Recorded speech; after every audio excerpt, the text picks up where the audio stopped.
दोस्तों असां वटि 1947 खां बाद वारे फ़ौजी शहीदनि खे सुठे नमूने यादि कयो वेंदो आहे ऐं फ़ौजी एज़ाज़ सां नवाज़ियो वेंदो आहे। पर 1947 खां पहिरियां बि के सूरिया सालार रही चुका आहिनि जिन पंहिंजे वतन ते जान क़ुर्बान कई। उन्हनि मां होश मोहम्मद शीदी बि हिकु आहे।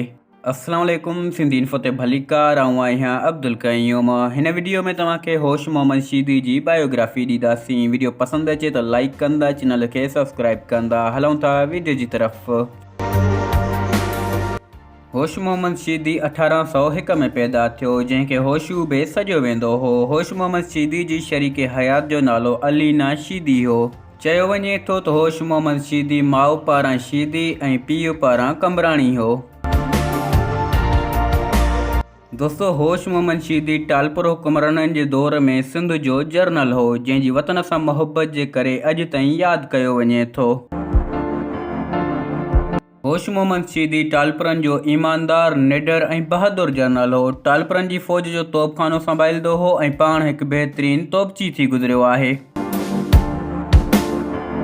दोस्तों 1843 में अंग्रेज़नि ऐं सिंधी हुक्मराननि विच में हैदराबाद वेझो हिकु ज़बरदस्त जंग थी, जेका दुबे वारी जंग सां मशहूरु आहे। हिन जंग में होश मोहम्मद शीदी सिंध पारां जर्नल हो, जेको वरी बहादुरी ऐं महारत सां जंग विढ़ियो।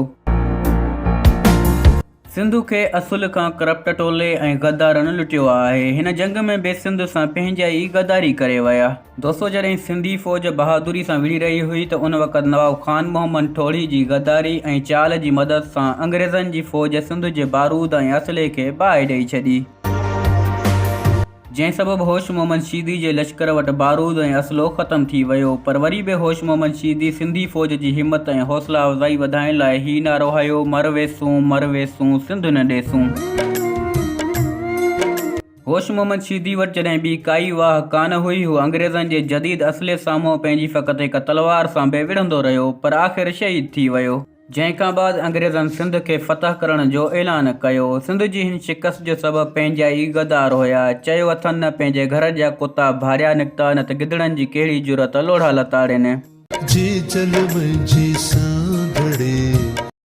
होश मोहम्मद शीदी जी बहादुरी ॾिसी उन वक़्तु वॾे फ़ौजी एज़ाज़ सां दफ़नायो वियो। होश मोहम्मद शीदी जी क़बर हैदराबाद में आहे। पंहिंजे पुठियां करीमदाद नाले हिकु पुट जो औलाद छॾे वियो।